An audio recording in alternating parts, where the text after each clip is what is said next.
Well, I've been busy lately and I had a cracked cylinder head and I'm on the downhill side of that now. I got a lot of mock up and I got to fly cut the pistons, measure push rods, etc. and so on. But I figured, you know what, instead of doing some tuning, I'll do a watch me wrench series and kind of starting with this whole cylinder head debacle I've had.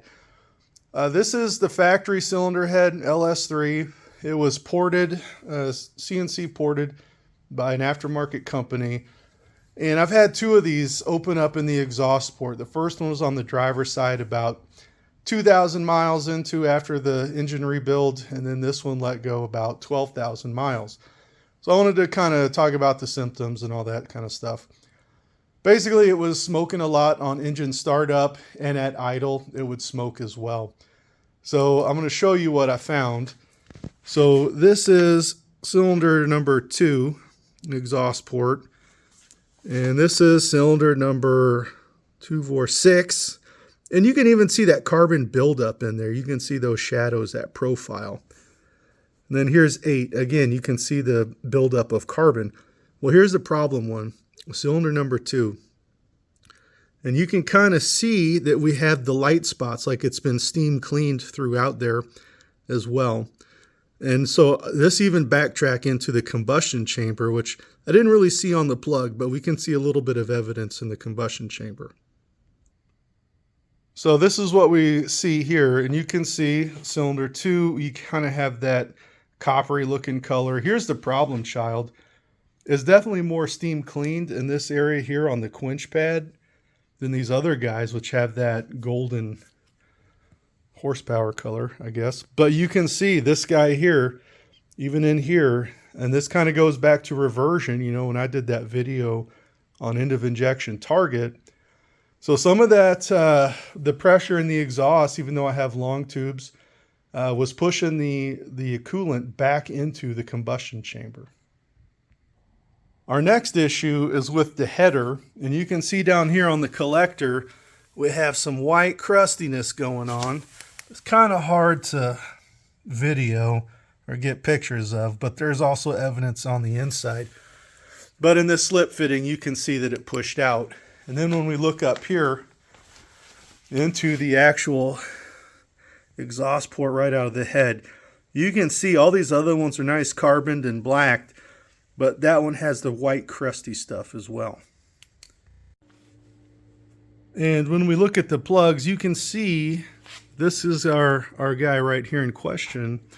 It doesn't look too bad. I mean, these other ones actually look cleaner, right? They have more white on the insulator. And this guy with the leak, for some reason, does look a little bit darker. I don't know why. I suppose you can kind of see the little evidence of white spot, maybe steam cleaning, but I don't understand why it would be darker than the other ones, unless there's just in general some other impurities specifically related to combustion introduced by the coolant. So then this takes us to the replacement heads I got. Since I had 2 exhaust ports open up on me on ported factory heads, I decided I was done with that, and it was time for a decent aftermarket head. So I got the Frankenstein Engine Dynamics, the M311s. I did have them mill the heads down a little bit to get more compression. I will CC those. I do have a burette, but one of the things I'm super excited about is they have the built-in O-rings, and they said that it's really designed for a 2-inch header. I have 1 7/8. They did say you can use the factory gasket in addition to these O-rings, but I'll show you in a second. It worked just fine. This is an 11-degree head.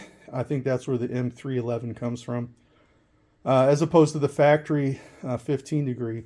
It does come with, well, it doesn't come with, you have to buy these, but you do need their proprietary billet stand, just due to the overall geometry and spacing is different. So that's an added expense, but fully CNC ported exhaust, fully CNC ported intake, focus. And I'm really excited about the fully CNC chambers. Now, I did ask him about the differences in the combustion chamber, well, specifically timing-wise. Most LS3s typically make the most power in the 24 to 26 degrees of timing. And they said really on these M311 heads, 19 to 20 degrees, which is significant. That's amazing. I mean, you think about parasitic losses of the piston moving up while combustion is occurring, you're taking out, potentially 4-6 degrees or so of that, 4, 5, 6 degrees. But just some differences. This hump around the spark plug on the factory one is kind of a big hump compared to this one. Also, the shrouding of the intake valve, I mean, you can see kind of how close it is, and this little lip in here, right, compared to how open this is here. So you should get much better flow. Other than that, they don't look worlds apart. This peak here on the quench pad is a little bit pointier compared to this one, which is a little bit less aggressive or roundy. The exhaust valve is 1.6 versus 1.5 on the factory head. Intake valves are the same, 2.165, I believe. This is also a 6-bolt head, so you have these extra bolt holes here. I have the factory block, so I can't utilize it, but it'll still bolt up and work just fine. As far as springs, you can get them in pack springs. I think these are rated at 700 lift. Also got the titanium keepers on there, or retainers. Right now, the old heads have the Brian Tooley 660 Platinums. And these springs are slightly heavier, a little bit stiffer. So it should be all right. The valves that come in here are not the hollow intakes, right? They are just steel valves. So they are heavier. So having a little bit added spring isn't going to hurt, right, to help keep things under control. Also, so going back to these O-rings, they state that they're really designed for 2-inch headers, just because the collector is bigger. My 1 7/8 though, I bolted these up, and man, look at them. Pretty sweet. Even on the bottoms, it's all good. So these are ARH headers. Shout out to the best headers out there. So LS3 headers, I would imagine any of their LS-based stuff or Vortec-based stuff should bolt right up to these without any problems. I mean, it's a nice, thick, and heavy-duty flange. So doesn't look like I'm going to have to throw in the factory gasket in there at all. Should work as is. All right, so I just CC'd these guys with my burette here. And I got them to pour at 69 cc's. However, I think I had a slight mishap where I overfilled it. Now some of the air has gone out or come in, but of course of me grabbing my phone. But either way, like you can see it expanding there. But either way, I requested 68 cc's, and I got a cc more and maybe a cc worth of error. So they're either right on the money at 68 or perhaps, actually, no, that's right on. Zero mark is right above the line, and we're on the 68. So yeah, these are bang on. So they took about 36 thousandths off these heads to come up with 68. So I'm pretty happy about that. Should have some nice, good compression ratio. All right, so with new heads, of course, comes new numbers you got to run. And of course, this is my favorite part. If you like numbers and you're detail-oriented, this is super cool. The other super cool thing is hot rodders have had to calculate compression ratio since the dawning of the age of octane or whatever. So I don't have to write another calculator, which is cool. So there's a few of them we're going to go through. This one's pretty basic. So this is where I started, and I had the heads I had were ported, but they were also shaved a little bit, and I measured them with my burette, and they came to 74 cc's, which is disheartening because I think the factory LS3 heads are supposed to be 72 cc's. So in reality, they're way bigger than advertised. So the actual compression ratio GM advertises is way overly optimistic. So this is what I started with. I should have done this when I rebuilt the motor but I was in a hurry to get going and I didn't. Compression is king, and not only that, but squish and quench play a big part in this. So I measured mine, 74 cc's. The deck clearance from the factory was 0, so that's pretty good. Also, the pistons are flat tops in the LS3, and I love flat tops for NA stuff. It promotes the best flame kernel propagation. Dome pistons block that flame kernel, and I don't like that. And I don't like dish pistons because then you lose all your squish and quench. Flat top pistons is where it's at, in my opinion. Now, again, I'm talking mainly from an NA perspective.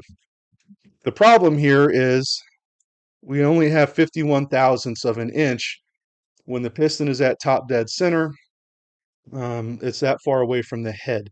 This is okay, marginal. Ideally, you're between 35 and 40 thousandths on a street engine.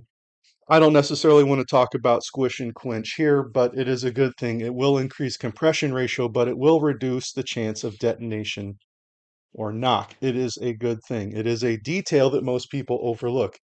Not only that, but you do want to bump up the compression ratio. Anytime you go to a bigger cam, that later intake valve closing angle is going to bleed off pressure and you're leaving power on the table. So anytime you do a cam swap, you should increase compression ratio. So this is where I started.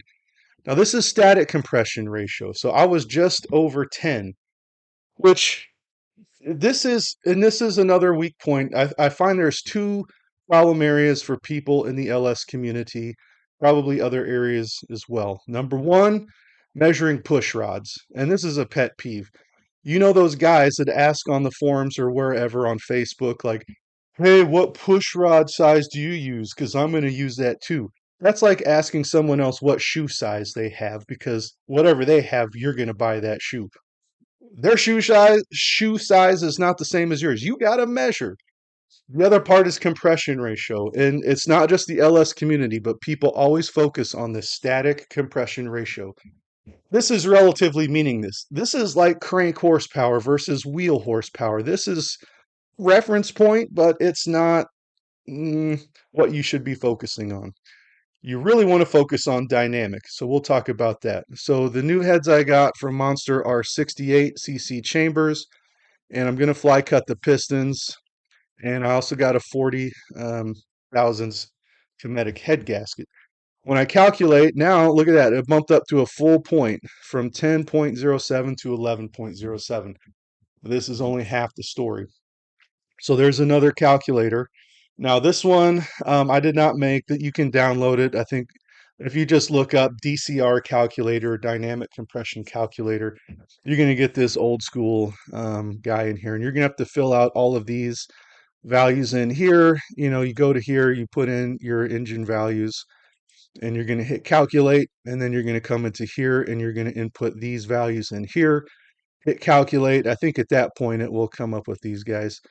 Then you come over to here, you're going to fill out this information. And now when I hit calculate, it's telling me, and the one thing is, by the way, it's looking at the head gasket um, diameter, like the bore, and the Summit one does not. So the Cometic head gasket I have is 4.1. The factory GM LS3 is 4.08. So a little bit better, I would say, on the GM side. But otherwise, I put the same information in here, and you can see 1107 versus 11049, and that's mainly I don't know if there's any difference in the calculation, but definitely this physical difference comes into play. Now, here's the magic. Stroke. So check the box for dynamic stroke. So we hit that and we hit calculate, and now the compression drops to 8.56. This is the compression ratio your engine is actually seeing, at least at the lower RPMs. And this is because when you think about, when we go over to here, cam overlap, where did it go? So seat timing, intake closes 69 degrees after bottom dead center. This means the piston is going up for 69 crank degrees of rotation before the intake valve closes. This is reversion. That piston is pushing air out. So we can't count that as part of the compression.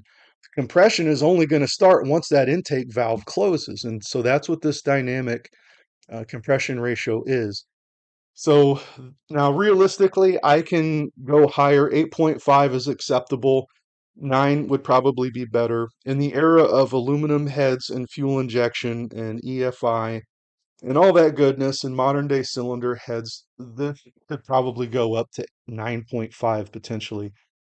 But to get to that level, at least with the big cam, you're looking at really small chambers, which the heads are going to have to be milled a lot. And that's going to throw the intake sealing off and, potentially create some other problems. So it's kind of a balance to get all this stuff right. Now, if we put in the old values where I started from, I think it was 74, 51 thousandths from GM, and the head gasket was '08. So we'll undo this, we'll hit calculate. So it did come up with the same value the Summit one came up with. And when I do the dynamic, so 7.8 was where I was at before this head swap, or hopefully soon I'll get these heads installed. So just by managing a few details, a thinner head gasket, fly cutting the pistons, and cutting some out of the chamber, I'm going up quite a bit in compression ratio. So I should make a lot more power based off of that, regardless of the CFM of the heads and the better combustion chamber and anything else. So, I'm hoping, hopefully, at least 50 horsepower just from the head swap. And I got an email from Performance Designs, the new intake, that XS3, LS3 intake shipped. Should be here on Thursday. So that, hopefully maybe adds another 20 horsepower. Who knows? So we'll see. Anyway, I'll keep you guys posted. Well, thanks for watching. I'm going to call this one a wrap. Next time, we're going to use the in-head piston fly cutters to jab some smiley faces in these pistons to make room for valve clearance. Got one for exhaust, one for intake. Anyway, see you next time. Later.